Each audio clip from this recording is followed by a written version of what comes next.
LA endures a day of fire, fueled by intense winds as officials race for more. The focus early Tuesday was on the destruction in Ventura County when a small fire ignited in the Angeles National Forest near Sylmar. Within an hour, the blaze was raging out of control, closing freeways, destroying homes, forcing thousands to evacuate and sending choking smoke into the inland valleys.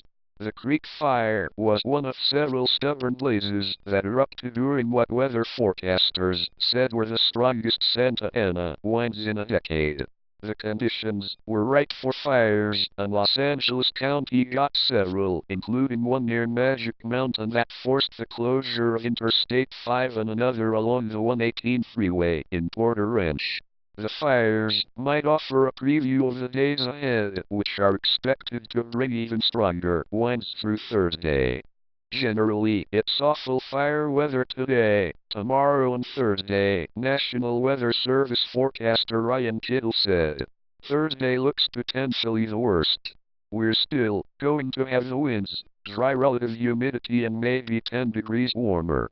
Officials are bracing for more fires and urge residents to do the same. This will not be the only fire, Los Angeles Police Chief Charlie Beck said. We're going to be hard pressed to meet all the resources throughout the city and the county of Los Angeles due to this weather event. The worst of the LA County wildfires burned through the foothills of the Angeles National Forest above Sylmar and Lakeview Terrace, destroying at least 30 homes, injuring 3 firefighters and scorching more than 11,000 acres. All 3 firefighters were in stable condition Tuesday evening. The uncontained creek fire broke out off Little Tujunga Canyon Road about 4 a.m. and grew so rapidly that Los Angeles Mayor Eric Garcetti declared a state of emergency as 110,000 to 150,000 people were forced from their homes. More than 20 square miles of residential property were evacuated. 14 Los Angeles Unified Schools will be closed Wednesday due to the creek fire.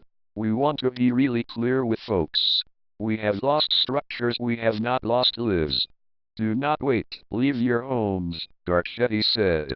We are erring on a side of abundance of caution for those evacuations, because this wind could pick up and go a different direction. We simply don't know what this fire will do. About 4 a.m. Tuesday, a neighbor woke up Wood Grigsby, who has lived in Upper Cagle Canyon for 12 years. I came outside and we were surrounded pretty much on all sides by fire, Grigsby said. He said his house is well defended against fire. He clears the brush, has gravel, and there isn't much to burn close to him. But he and his son did take furniture in from the porch and grabbed shovels to put out little fires burning in the grass and fields of his neighbor's house. His neighbor's house, about 180 feet up the mountain from him, burned, which worried him. By the time the fire department got there, it was completely engulfed in flames, he said. The wind would change. And when it did that, it would blow up a bunch of embers into the air. It's very dramatic looking in the dark to see those embers coming by in a tornado-like fashion and just dropping all over my property.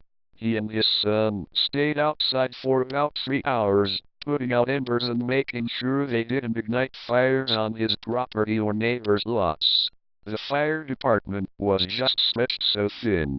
When you get a big fire going like this, there's only so much we can do. So my son and I were out there with our little shovels, helping as much as we could, he said. Grigsby said he was unaware of any mandatory evacuations. The fire department checked in on them, he said, and told him to be careful. Many evacuated families took shelter at the Sylmar Recreation Center, where 30 to 50 people had gathered before noon Tuesday.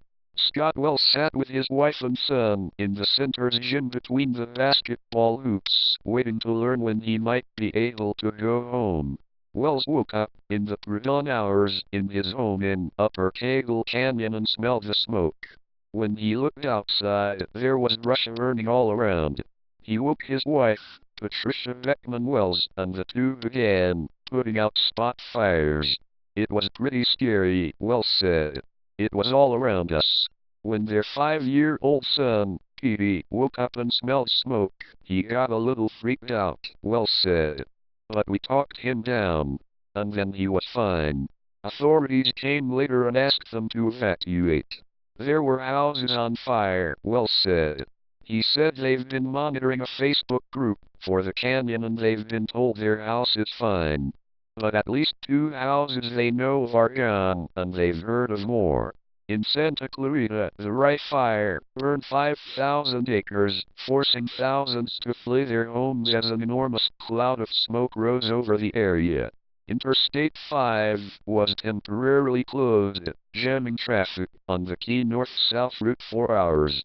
In San Bernardino County, 3 people suffered burns as the fast-moving Little Mountain fire forced residents from their homes.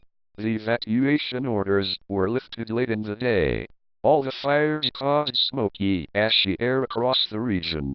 The South Coast Air Quality Management District cautioned residents in the San Fernando Valley and northwest coastal areas of LA County to stay indoors and avoid areas with visible smoke because of the unhealthful air quality. It is difficult to tell where ash or soot from a fire will go or how winds will affect the level of dust particles in the air, so we ask all individuals to be aware of their immediate environment and to take actions to safeguard their health. Jeffrey Gunzenhauser, interim health officer for Los Angeles County, said in a statement. Smoke and ash can be harmful to health, especially in vulnerable individuals like the elderly, people with asthma or individuals with other respiratory and heart conditions.